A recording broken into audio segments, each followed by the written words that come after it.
Hello, মায়ের চেহারার দিকে একবার মায়া করে তাকাইলে একটা হজের সওয়াব।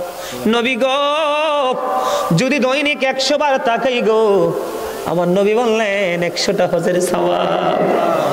বলে হুজুর মায়ার নজরটা কি সেটা তো বুঝি না। মায়ার নজরটা হলো এমন, যেমন ধরেন আপনি মায়ের দিকে ভালো করে তাকান না, হঠাৎ করে আপনি আপনার মায়ের চেহারার দিকে তাকাইলেন, আপনার কাছে মনে হয়েছে মায়ের চেহারাটা শুকিয়ে গেছে, শুকনা হয়ে গেছে, মায়ের চেহারার দিকে তাকাই আপনার বড় মায়া লাগছে। আপনার করোনা হয়েছে মানে আমার মা গত 2 দিন আগে ছিলাম, চেহারাটা দেখেছি অনেক সুন্দর, আজকে আমার মার চেহারাটা শুকিয়ে গেছে গো মনিব, আমার মায়ের কি হলো গো। এই যে মায়ের প্রতি একটা সিম্পথি কাজ করতেছে, এই নজরের কারণে আপনার আমলনামায় হজের সওয়াব। জোরে জোরে বলেন না সুবহানাল্লাহ। হাদিস শরীফটা অনেক লম্বা, আমি ছোট্ট একটা অংশ আপনাদেরকে শোনাবো, বাকি 2টা শোনাবো না, অনেক লম্বা সময় হয়ে গেছে বন্ধু, এই কারণে শোনাবো না। মায়ের পাগল একটা ছেলে ছিল, যার নাম সে ছিলেন কাঠুরিয়া, তিনি কাঠ কাটতেন। বুখারী এবং মুসলিম শরীফের মধ্যে এসেছে হাদিস খানা। এখানে 3 জন ব্যক্তির কথা আসছে, কয়জন আলেমরা জানে বন্ধু? 3 জনের মধ্যে তারা বন্ধু ভ্রমণ করতে গিয়ে সন্ধ্যা হয়ে গেল, পাহাড়ের গুহার মধ্যে তারা প্রবেশ করলো। পাহাড়ের গুহার মধ্যে ঢোকার পরে বিশাল বড় একটা পাথর উপর থেকে ধসে পড়ে বন্ধু পাহাড়ের মুখটা বন্ধ করে দিল, বের হওয়ার মতো কোনো সুযোগ নাই। ওই 3 জন মনে মনে চিন্তা করলে, এত বড় পাথর কে রে সরাবে? এই পাথর সরানোর মতো ক্ষমতা তো কারো নাই, আল্লাহর কুদরত ছাড়া কোনো উপায় নাই। তখন 3 জন মিলে চিন্তা করলেন, বুদ্ধি করলেন, আমাদের জীবনেতে কত আমল করেছি, একটা গুরুত্বপূর্ণ আমলের উসিলা দিয়ে আল্লাহর কাছে দরখাস্ত দিব, আল্লাহ চাইলে আমাদেরকে বিপদ থেকে বাঁচাতে পারে।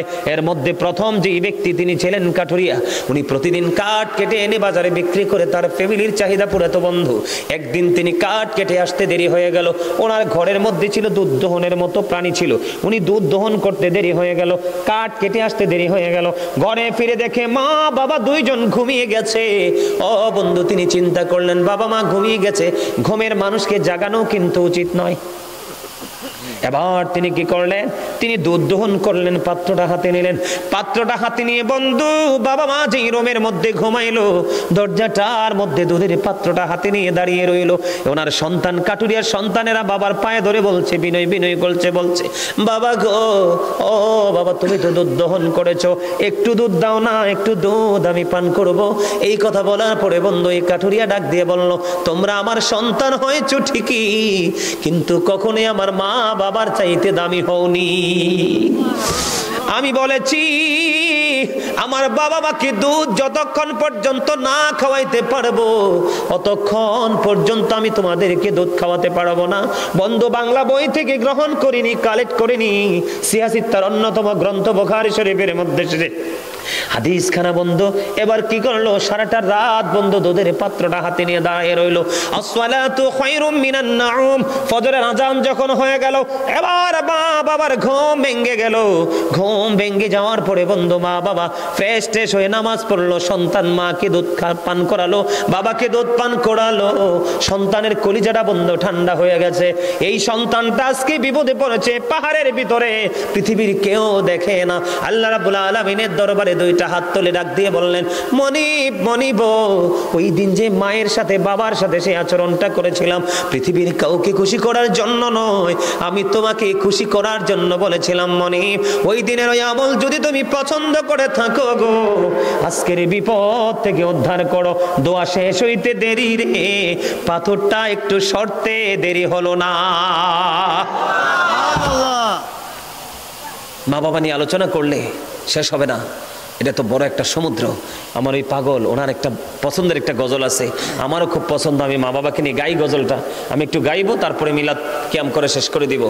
আমার মা নাই, আমার বাবা নাই, দয়াল রে দয়াল, আমার কি মা ডাকার সাদ নাই রে, আমার কি বাবা ডাকার সাদ নাই রে, বলেন আমার মা নাই, আমার বাবা নাই, দয়াল রে দয়াল, আমার কি মা ডাকার সাদ নাই রে।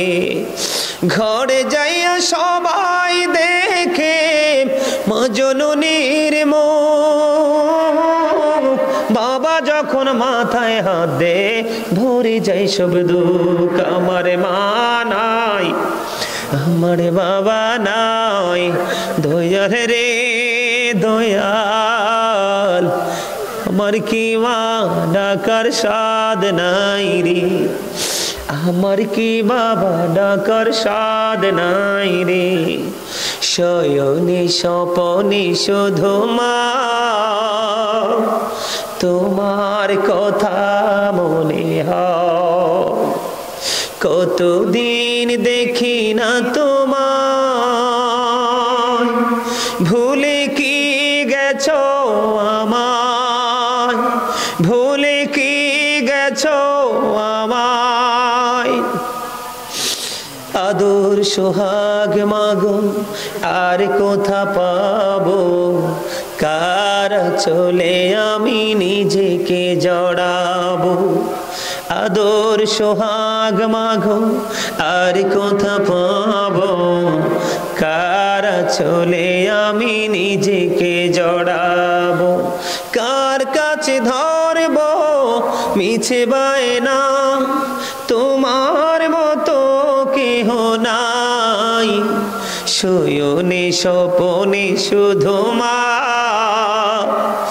তোমার কথা মনে হয়।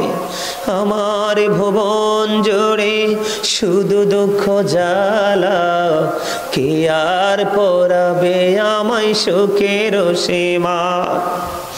আমার ভুবন জুড়ে শুধু দুঃখ জ্বালাও, কে আর পরাবে আমায় সুখের সীমালা। কপলে কে দেবে আর কাজলের টিপ, তুমি জেনে ধরায়। শয়নে স্বপনে শুধু মা তোমার কথা মনে হয়, কতদিন দেখি না তোমায়, ভুলে কি গেছো আমায়, ভুলে কি গেছো আমায়। মারহাবা বলেন। মা বাবা যার নাই সে বোঝে পৃথিবী তার কাছে শূন্য, চারপাশ ফাঁকা। যার মা বাবা আছে তারা বুঝতে চায় না, আর যাদের নাই তারা বোঝে এই অমূল্য সম্পদ হারাইলে পৃথিবীতে নিজেকে কত একা মনে হয়। জানেন, মা বাবা ছাড়া সন্তানের দায়িত্ব তো পালন দেখতে না পাই নয়নে, এ চির গোলামকে দেখে দে মরে গো, আছে কি তোমার স্মরণে গো, আছে কি তোমার স্মরণে। দয়ারি নজরে চাও গোলামের দেখা দাও, ধন্য কর জনমে লাখো সালাম। সবাই বলেন লাখো সালাম, সবাই বলেন না। নবী নবী বলে হায়, কেঁদে কেঁদে প্রাণ যায়, ধন্য কর দিদারে লাখো সালাম কদমে নবী, লাখো সালাম কদমে। কঠিন হাসরে দেখিও নবী গো, নইলে ডুবে যাব তব বিহনে, নইলে ডুবে যাব তব বিহনে। তোমারি উম্মত ভিক্ষা চাহে গো, দেখা দিও ঘোর নিদানে। বসে আছি আশাতে নিশি ঘোর পোহাতে, কামলিওয়ালার কারণে নবী, কামলিওয়ালার কারণে। লাখো সালাম কদমে নবী, লাখো সালাম কদমে। নবী নবী বলে হায়, কেঁদে কেঁদে দিন যায়, পাইনি দিদার ধমে। লাখো সালাম কদমে। মারহাবা। আমার কি মা ডাকার সাজে এটা গামু তো গামু গামু একটু পরে গাইলাম। সম্মানিত উপস্থিতি এদিকে তাকান। কবি নজরুল কি কম বুঝতো? কবি নজরুল কম বুঝতো? কথা বলেন, কম বুঝতো? কবি নজরুলের লেখা কত যে নাদ, দেখলে মুমিনের কলিজা থেকে অটোমেটিক্যালি চোখ দিয়ে পানি বের হয়। কবি নজরুল কি লিখতে জানতেন না? পড়তে জানতেন না? এমনি এমনি তিনি কবি হয়েছেন? তিনি কি বলেছেন? রসুল আমার ভালোবাসা, রসুল আমার আলো আশা, রসুল আমার প্রেম বিরহের মূল আলোচনা, রসুল আমার কাজে কর্মে অনুপ্রেরণা। বলেন রসুল আমার ভালোবাসা, রসুল আমার আলো আশা, রসুল আমার প্রেম বিরহের মূল আলোচনা,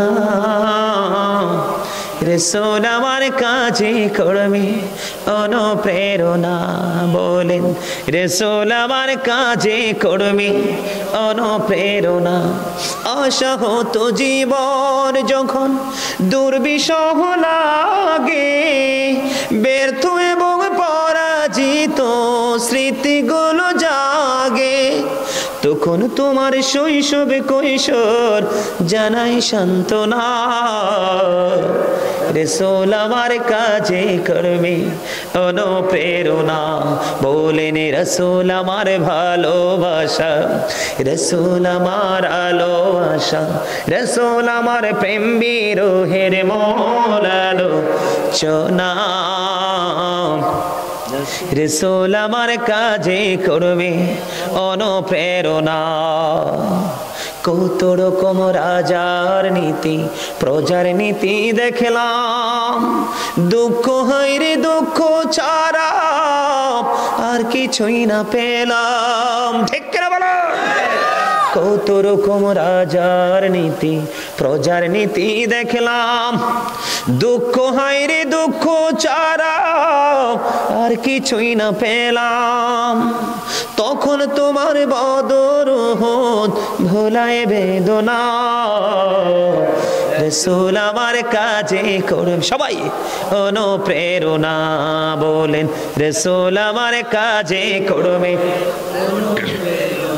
বলেন রসুল আমার কাজে করবে।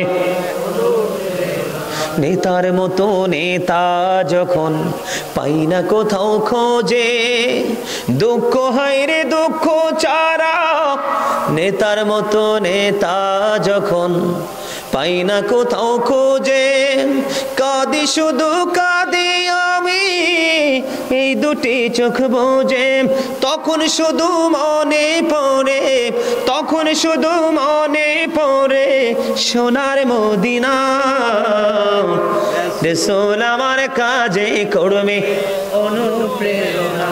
বলেন রসুল আমার ভালোবাসা, রসুল আমার আলো আশা, রসুল আমার প্রেম বিরহের মূল আলোচনা, রসুল আমার কাজে করবে অনুপ্রেরণা। জোরে জোরে কন্যা মারহাবা। দেখছেন কি চমৎকার কথা। নেতার মতো নেতা কে ছিলেন? প্রিয় নবী সরকার দুজাহা ইমামুল মুরসালিন, যাকে নিয়ে আমেরিকার গবেষক মাইকেল এইচ হার্ট তিনি বক্তব্য দিয়েছেন, the 100 a ranking of the most influential person in the history.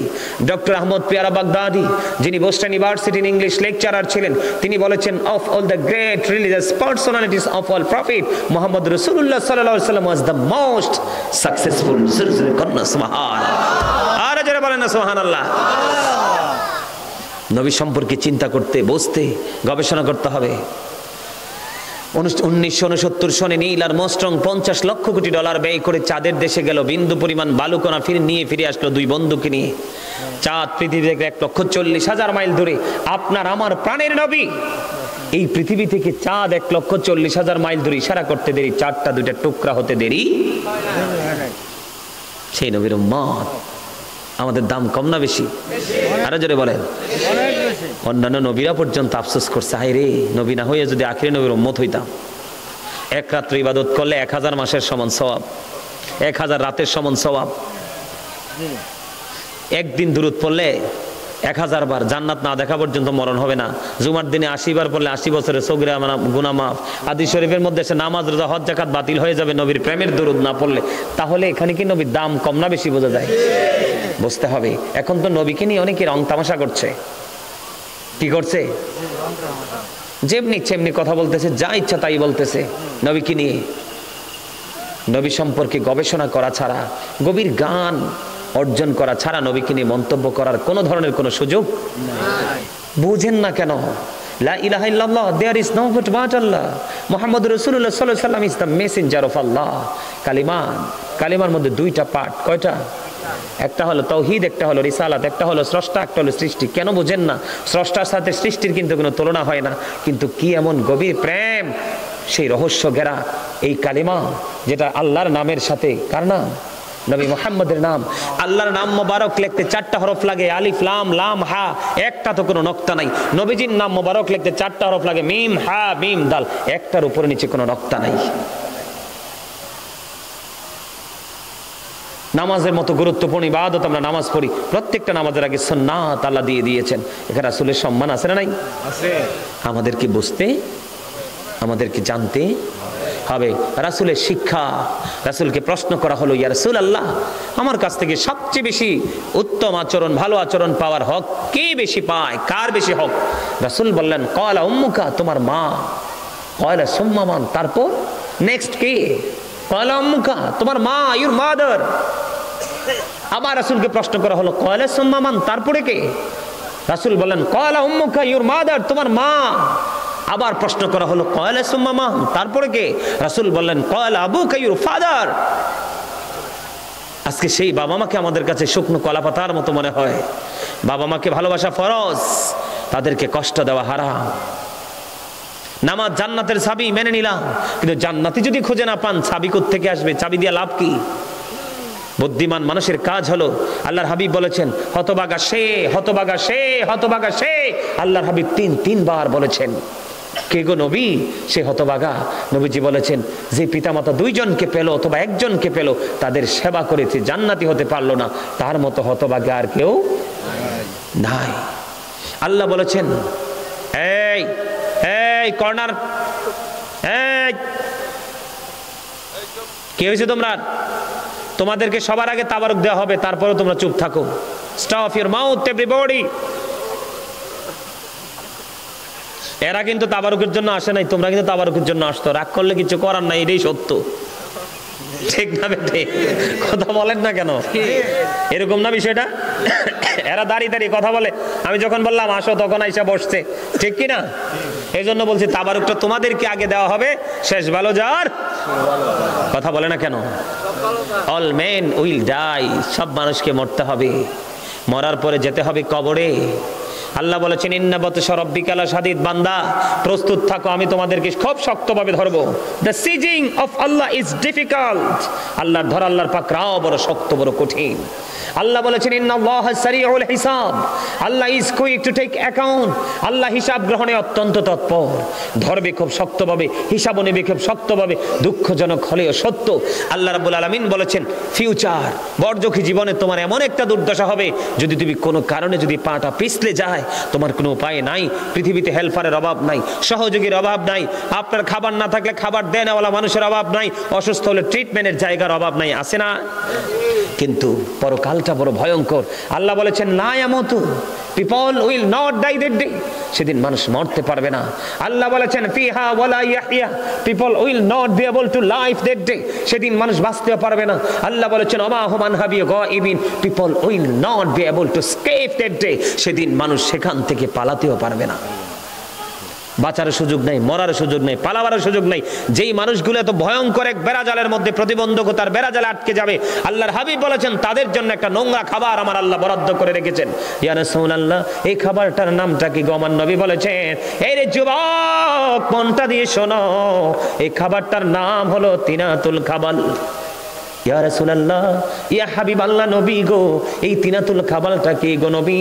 একটু জানতে চাই। নবীজি বললেন, আরেকটা জাহান্নামীর নিংড়ানো রক্ত, পুজ অথবা ঘাম। আমার কথা আপনারা বুঝেন নাই? বিরানির ডেগে মন, হাসতেও পারে না রে, সব ক্লান্ত হয়ে গেছে ওয়াজ শুনতে শুনতে। এটা কি উচিত কথা? ওয়াজ করলাম আমি ঘন্টার পর ঘন্টা, আর দুর্বল হয়ে বললেন আপনারা। এটা হইল? আরে বলেন না, ঠিক কিনা বলেন? আপনাদেরকে দেখে মনে হয় ইউ আর ভেরি উইক, একেবারে 100% দুর্বল। I am very strong. কারণ প্রেম যার সিনায় থাকে এটা কখনোই বুড়া কথা বলে না কেন? যার সিনায় প্রেম থাকে সে বুড়া হয়। আরে কাল হাসরের দিনে বুড়া হবে না। ওই দিন ইয়াতে গেলাম, চট্টগ্রাম হাটহাজারীতে গেছি প্রোগ্রাম করতে। তো আলোচনাটা এমন একটা জায়গায় দিছি, গভীর জগতের আলোচনা করতে করতে করতে করতে আমি একটা সময় একটা সেন্টেন্স ইউজ করেছি। সেটা হলো আল্লাহ রাসূল বলেছেন যে আল হাসান ওয়াল হুসাইন সাইয়্যিদা শাবাবি আহলিল জান্নাহ। রাসূল বলেছেন ইমাম Hasan and Hussain are the leader of younger people in জান্নাহ। আমার নবী বলেছেন যারা পৃথিবীর বুকে এই যুবক আজকে যেমন ইয়াং ম্যান, এই যে একেবারে তারা কত সুন্দর করে, বিশেষ করে দুজন একেবারে পলকহীন দৃষ্টি ছিল আমার দিকে, এটা প্রেমের প্রকাশ ছাড়ার কিছুই নয়। আমি কিন্তু তাদেরকে খুশি করার জন্য বলছি না, ওখানেও আছেন, তবে ওরা আমার খুব কাছে এসে বসেছে, এই জন্য বললাম। আমার রাসূল বলেছেন যেই যুবকেরা দুনিয়াতে থাকা অবস্থায় যৌবনকালটাকে কাজে লাগাইয়া ফিউচার পর্যন্ত পৌঁছাবে, বর্জকি জীবন পর্যন্ত পৌঁছাবে, কাল হাসরের দিন আল্লাহ রাব্বুল আলামিন তাদের রিসিভের ব্যবস্থা করবে ইমাম হাসান হুসাইন দুইজনের মাধ্যমে। জোরে জোরে কন্যা সুবহানাল্লাহ। ইমাম হাসান হুসাইন দুই ভাই ওই জান্নাতি যুবকদের সর্দার হবে। এখন এক ছেলে তো একেবারে কিউট একটা ছেলে, ইউনিভার্সিটির স্টুডেন্ট, এখন আমার গাড়ির পিছনে ছোটাছুটি করতেছে, পারাপারি করতেছে। আমি তো ভাবতেছি ব্যাপার কি। পরে আমি গাড়িতে উঠবো, এমন সময় বলে হুজুর একটু কথা আছে আপনার সাথে। আমি কি বলো? পরে বলল হুজুর আপনি যে বললেন যে যুবকদেরকে রিসিভ করবে ইমাম হাসান, জান্নাতে আমাদের লিডার হবে যুবকদের। এখন হুজুর যারা 80 বছর 90 বছর 100 বছরে মারা যায় তারা তো বুড়ো হয়ে মারা গেছে। আমি তোমাদের দৃষ্টিতে তারা পৃথিবী থেকে বুড়া হয়ে মারা গেছে, কিন্তু আল্লাহ রাব্বুল আলামিনের সাথে, রাসূলের সাথে, রাসূলের আহলে বাইতের সাথে তারা এত বেশি প্রেম করেছে, তারা ইন্তেকাল করার পরে জান্নাতে যাওয়ার আগে তাদেরকে একেবারে 30 বছরের জওয়ান বানানো হবে। কি করা হবে? 30 বছরের। আপনার ইচ্ছে মতো দৈহিক মেলন করতে পারবে, যৌবন কমবে না, এত বেশি পাওয়ার থাকবে। আর তাদেরকে এত সুন্দর সুন্দর হুড দেওয়া হবে, তাদের বডিতে যে রক্তটা চলাচল করতেছে, এই রক্তটা চলাচল করতেছে এটা পর্যন্ত দেখা যাবে যে আপ ডাউন করতেছে। যৌবনকালের ইবাদত এত বেশি গ্রহণযোগ্য। জিবরাইল আলাইহিস সালাম বলেছেন বৃষ্টির ফোঁটা কিন্তু এক একটা ফেরেশতা পৃথিবীতে নিয়ে আসে। আল্লাহ জিবরাইল বলেছেন বৃষ্টির ফোঁটাগুলো আমার পক্ষে গোনা সম্ভব, কিন্তু যৌবনকালের আমলের হিসাব করা আমি জিবরাইলের পক্ষে সম্ভব নয়। এটা এতটাই পাওয়ারফুল। বন্ধুরে আমার, আমি আপনাদেরকে নজর দেই, হুর গিলমান তৈরি করে রেখেছেন আমার আল্লাহ জান্নাতি যুবকদের জন্য। তুমি যা চাইবে তোমার জন্য তাই বরাদ্দ হবে। চোখ মেললে শুধু জাহান্নামী দেখতে পাই, চোখ মেললে শুধু নোংরা কাজ দেখতে পাই। আজকে মনে 3-4 বছরের মধ্যে আমি জান্নাত নিয়ে ওয়াজ করি নাই, কারণ আমি জান্নাতি মানুষ খুঁজে পাই না। কেউ বন্ধু নারীদের সাথে খারাপ কাজে লিপ্ত, কেউ বন্ধু সুদের সাথে যুক্ত, কেউ বেনামাজি হয়ে বন্ধু অন্যায়ের সাথে নিজেকে যুক্ত করে রেখেছে। এমনি করে করে 4-5 অন্যায় গেড়ে গেছে বন্ধু। এই জন্য আমি জান্নাত নিয়ে ওয়াজ করি না, জাহান্নাম কত ভয়ঙ্কর হতে পারে সেটাই নিয়ে আলোচনা করি। তবে আজকে যেহেতু ব্যতিক্রম একটা পরিবেশ, কিছু যুবক দেখতে পাইলাম, তোমাদের জন্য আমার পক্ষ থেকে একটা মেসেজ দিতে চাই। জান্নাতে তোমরা যাবে, তোমাদের সামনে সবুজ একটা পাখি হেসে হেসে তোমাদের কাছে উড়ে উড়ে আসবে, তোমাকে এসে প্রশ্ন করবে যুবক তুমি কি আমাকে ভুনা করে খেতে চাও? জান্নাতি যুবক সঙ্গে সঙ্গে বলবে হ্যাঁ, তোমাকে দেখে আমার পছন্দ হয়েছে, আমি তোমাকে জান্নাত তোমাকে আমি খেতে চাই, ভক্ষণ করতে চাই। বন্ধু সঙ্গে সঙ্গে তাৎক্ষণিকভাবে পাখিটা ভুনা হয়ে চলে আসবে। সবচেয়ে বড় মজার খবর, এই পৃথিবীর বুকে মানুষ প্রস্রাব করে, পায়খানা করে, জান্নাতীদের কোনো প্রস্রাব হবে না, পায়খানা হবে না।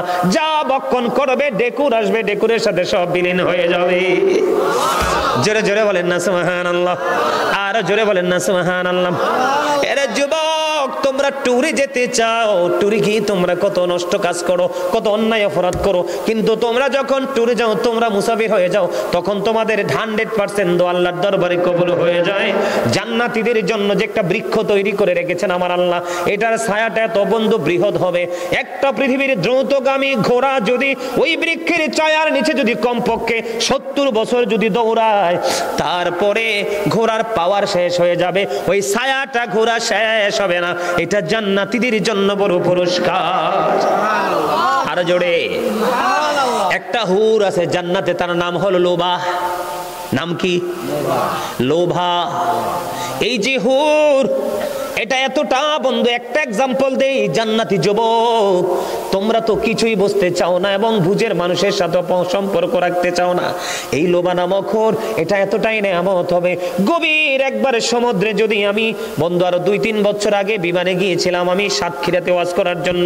যশোর বিমানবন্দরে গিয়ে নামলাম, নামার পরে বিমানবন্দর ক্রস করার পরে ওরা নিজস্ব গাড়ি নিয়ে আমাকে রিসিভ করতে আসলো, গাড়ি বহর নিয়ে। আমি যখন রওনা দিলাম, রওনা দেওয়ার পরে দেখলাম কখনো আমার গায়ে ঠান্ডা হাওয়া, আবার কখনো আমার গায়ে গরম হাওয়া। চিন্তা করতেছি বাংলাদেশ তো একটাই, পরিবেশ তো একটাই, কিন্তু হাওয়া কেন ডিফারেন্ট? আশ্চর্য হয়ে গেলাম। লজ্জায় প্রশ্ন করি না, দেখি আর একটু গবেষণা করে দেখি অ্যান্সার পাই কিনা। না না না, কোনো খবর নাই, কোনো উত্তর আমি পাচ্ছি না। পরে ওনাদেরকে একজনকে ডেকে ডেকে বললাম, ভাই আমি কিন্তু একটা জিনিস দেখতে পাইলাম, এটা আমার কাছে একটু রহস্য মনে হয়েছে। কই কি? কিছু কিছু সময় ঠান্ডা হাওয়া, কিছু কিছু মানে একবার উত্তপ্ত হাওয়া। এবার ডাক দিয়ে বলতেছে, হুজুর যে এইখানের পানিটা নোনা পানি, এখানকার পানি গরম হাওয়াটা লাগছে আপনার গায়ে। নোনা পানি যেই এরিয়া, সেই এরিয়ার হাওয়া হবে গরম, আর মিঠা পানি যেই জায়গায়, মিঠা পানির হাওয়াটা হবে ঠান্ডা। বন্ধুরে আমার, আমি নিজে প্র্যাকটিক্যালি প্রমাণ। বন্ধুরে আমার, যখন আপনার নোনা পানির মধ্যে যখন ওই লোভা নামক খোরের একটু থুতু যখন নিক্ষেপ করবে, সমস্ত সমুদ্রের পানি মিষ্টি হয়ে যাবে। জোরে জোরে বলেন না সুবহানাল্লাহ, আরো জোরে বলেন না সুবহানাল্লাহ। যখন গোটা পৃথিবী অন্ধকার হয়ে যাবে, হয়তোবা অন্ধকার কোন জগতের দিকে যখন এই লোভা নামক খোর যখন তার চেহারাটা দেখে মিষ্টি হাসি দিবে, তার চেহারা এবং ধাতের ঝলকে বন্ধু কোরা পৃথিবীর অন্ধকার দূর হয়ে বন্ধু আলোকিত হয়ে যাবে। ওই সমস্ত হুরগুলো জান্নাতি যুবকদের জন্য আমার আল্লাহ বরাদ্দ করে রেখেছে। একটা না, পৃথিবীতে আপনি বিয়ে করতে পারবেন 4টা, আর জান্নাতে আপনার জন্য বরাদ্দ থাকবে 70টার চাইতেও বেশি। সুবহানাল্লাহ। লাভ না লস? তে লাভের জগৎ, এই জগৎ সবকিছু চাই নগদ। কি কন্যা কেন কি এমন কাজ করছি, বেতন অনেক দিতে হইবে, কিন্তু বাকি থাকলে যে পরে পাওয়া যায় এটা বুঝে না। কথা কি বুঝে আসছে আমার? আমরা তো চাই এই কাজ করছি, বেতন নেই, খাইয়া শেষ করে ফেলি, ঠিক না ঠিক? আরে জোরে। জান্নাতি হতে হলে মা বাবাকে ভালো কথা কয় না। আল্লাহ বলেছেন অবিল ওয়ালিদাইন ইহসানা, মা বাবাকে ভালো। মায়ের চেহারার দিকে একবার মায়া করে তাকাইলে একটা হজের সওয়াব। নবী গো যদি দৈনিক 100 বার তাকাই গো, আমার নবী বললেন 100টা হজের সওয়াব। বলে হুজুর মায়ার নজরটা কি সেটা তো বুঝি না। মায়ার নজরটা হলো এমন, যেমন ধরেন আপনি মায়ের দিকে ভালো করে তাকান না, হঠাৎ করে আপনি আপনার মায়ের চেহারার দিকে তাকাইলেন, আপনার কাছে মনে হয়েছে মায়ের চেহারাটা শুকিয়ে গেছে, শুকনা হয়ে গেছে, মায়ের চেহারার দিকে তাকাই আপনার বড় মায়া লাগছে। আপনার করোনা হয়েছে, মানে আমার মা গত 2 দিন আগে ছিলাম, চেহারাটা দেখেছি অনেক সুন্দর, আজকে আমার মার চেহারাটা শুকিয়ে গেছে গো মনিব, আমার মায়ের কি হলো গো? এই যে মায়ের প্রতি একটা সিম্পথি কাজ করতেছে, এই নজরের কারণে আপনার আমলনামায় হজের সওয়াব। জোরে জোরে বলেন না সুবহানাল্লাহ। হাদিস শরীফটা অনেক লম্বা, আমি ছোট্ট একটা অংশ আপনাদেরকে শোনাবো, বাকি 2টা শোনাবো না, অনেক লম্বা সময় হয়ে গেছে বন্ধু, এই কারণে শোনাবো না। মায়ের পাগল একটা ছেলে ছিল, যার নাম সে ছিলেন কাঠুরিয়া, তিনি কাঠ কাটতেন। বুখারী এবং মুসলিম শরীফের মধ্যে এসেছে হাদিস খানা। এখানে 3 জন ব্যক্তির কথা আসছে, কয়জন আলেমরা জানে বন্ধু? 3 জনের মধ্যে তারা বন্ধু ভ্রমণ করতে গিয়ে সন্ধ্যা হয়ে গেল, পাহাড়ের গুহার মধ্যে তারা প্রবেশ করলো। পাহাড়ের গুহার মধ্যে ঢোকার পরে বিশাল বড় একটা পাথর উপর থেকে ধসে পড়ে বন্ধু পাহাড়ের মুখটা বন্ধ করে দিল, বের হওয়ার মতো কোনো সুযোগ নাই। ওই 3 জন মনে মনে চিন্তা করলে, এত বড় পাথর কে রে সরাবে? এই পাথর সরানোর মতো ক্ষমতা তো কারো নাই, আল্লাহর কুদরত ছাড়া কোনো উপায় নাই। তখন 3 জন মিলে চিন্তা করলেন, বুদ্ধি করলেন, আমাদের জীবনেতে কত আমল করেছি, একটা গুরুত্বপূর্ণ আমলের উসিলা দিয়ে আল্লাহর কাছে দরখাস্ত দিব, আল্লাহ চাইলে আমাদেরকে বিপদ থেকে বাঁচাতে পারে। এর মধ্যে প্রথম যে ব্যক্তি তিনি ছিলেন কাঠুরিয়া, উনি প্রতিদিন কাঠ কেটে এনে বাজারে বিক্রি করে তার ফ্যামিলির চাহিদা পুরাতো বন্ধু। একদিন তিনি কাঠ কেটে আসতে দেরি হয়ে গেল, ওনার ঘরের মধ্যে ছিল দুধ দহনের মতো প্রাণী ছিল, উনি দুধ দহন করতে দেরি হয়ে গেল, কাঠ কেটে আসতে দেরি হয়ে গেল। ঘরে ফিরে দেখে মা বাবা 2 জন ঘুমিয়ে গেছে। ও বন্ধু, তিনি চিন্তা করলেন বাবা মা ঘুমিয়ে গেছে, ঘুমের মানুষকে জাগানো কিন্তু উচিত নয়। এবার তিনি কি করলেন, তিনি দুধ দহন করলেন, পাত্রটা হাতে নিলেন। পাত্রটা হাতে নিয়ে বন্ধু বাবা মা যেই রুমের মধ্যে ঘুমাইলো, দরজাটার মধ্যে দুধের পাত্রটা হাতে নিয়ে দাঁড়িয়ে রইলো। ওনার সন্তান কাটুরিয়ার সন্তানেরা বাবার পায়ে ধরে বলছে, বিনয় বিনয় করছে, বলছে বাবা গো, ও বাবা তুমি তো দুধ দহন করেছো, একটু দুধ দাও না, একটু দুধ আমি পান করব। এই কথা বলার পরে বন্ধু এই কাটুরিয়া ডাক দিয়ে বলল, তোমরা আমার সন্তান হয়েছো ঠিকই, কিন্তু কখনোই আমার মা বাবার চাইতে দামি হওনি। আমি বলেছি আমার বাবা মাকে দুধ যতক্ষণ পর্যন্ত না খাওয়াইতে পারবো অতক্ষণ পর্যন্ত আমি তোমাদেরকে দুধ খাওয়াতে পারবো না। বন্ধু বাংলা বই থেকে গ্রহণ করিনি, কালেক্ট করিনি, সিয়াসিত্তার অন্যতম গ্রন্থ বুখারী শরীফের মধ্যে হাদিস খানা বন্ধু। এবার কি করলো, সারাটা রাত বন্ধু দুধের পাত্রটা হাতে নিয়ে দাঁড়িয়ে রইলো। আসসালাতু খায়রুম মিনান নাউম, ফজরের আজান যখন হয়ে গেল, এবার মা বাবার ঘুম ভেঙে গেল। ঘুম ভেঙে যাওয়ার পরে বন্ধু মা বাবা ফ্রেশ ট্রেশ হয়ে নামাজ পড়লো। সন্তান মাকে দুধ পান করালো, বাবাকে দুধ পান করালো। সন্তানের কলিজাটা বন্ধু ঠান্ডা হয়ে গেছে। এই সন্তানটা আজকে বিপদে পড়েছে, পাহাড়ের ভিতরে, পৃথিবীর কেউ দেখে না। আল্লাহ রাব্বুল আলামিনের দরবারে দুইটা হাত তুলে ডাক দিয়ে বললেন, মনিব মনিব, ওই দিন যে মায়ের সাথে বাবার সাথে সেই আচরণটা করেছিলাম পৃথিবীর কাউকে খুশি করার জন্য নয়, আমি তোমাকে খুশি করার জন্য বলেছিলাম। মনিব, ওই দিনের ওই আমল যদি তুমি পছন্দ করে থাকো গো, আজকের বিপদ থেকে উদ্ধার করো। দোয়া শেষ হইতে দেরি রে, পাথরটা একটু সরতে দেরি হলো না। মা বাবা নিয়ে আলোচনা করলে শেষ হবে না, এটা তো বড় একটা সমুদ্র। আমার ওই পাগল ওনার একটা পছন্দের একটা গজল আছে, আমারও খুব পছন্দ, আমি মা বাবাকে নিয়ে গাই গজলটা। আমি একটু গাইবো, তারপরে মিলাদ কিয়াম করে শেষ করে দিব। আমার মা নাই, আমার বাবা নাই, দয়াল রে দয়াল, আমার কি মা ডাকার সাদ নাই রে, আমার কি বাবা ডাকার সাদ নাই রে, বলেন আমার মা নাই, আমার বাবা নাই, দয়াল রে দয়াল, আমার কি মা ডাকার সাদ নাই রে। ঘরে যাইয়া সবাই দেখে মজনুনির মুখ, বাবা যখন মাথায় হাত দে ভরে যাই সব দুঃখ। আমার মা নাই, আমার বাবা নাই, দয়াল রে দয়াল, আমার কি মা ডাকার সাদ নাই রে, আমার কি বাবা ডাকার সাদ নাই রে। শয়নে স্বপনে শুধু মা তোমার কথা মনে হয়, কতদিন দেখি না তোমার, ভুলে কি গেছো আমায়, ভুলে কি গেছো আমায়।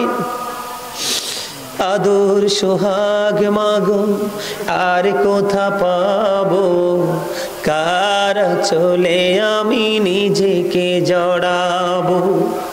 আদর সোহাগ মাগো আর কোথা পাবো, কার চলে আমি নিজেকে জড়াবো। কার কাছে ধরবো মিছে বায়না, তোমার মতো কেহ নাই, শয়নে স্বপনে শুধু মা তোমার কথা মনে হয়। আমার ভুবন জুড়ে শুধু দুঃখ জ্বালা, কে আর পরাবে আমায় সুখের সীমা। আমার ভুবন জুড়ে শুধু দুঃখ জ্বালাও, কে আর পরাবে আমায় সুখের সীমালা। কপলে কে দেবে আর কাজলের টিপ, তুমি জেনে ধরায়, শয়নে স্বপনে শুধু মা তোমার কথা মনে হয়।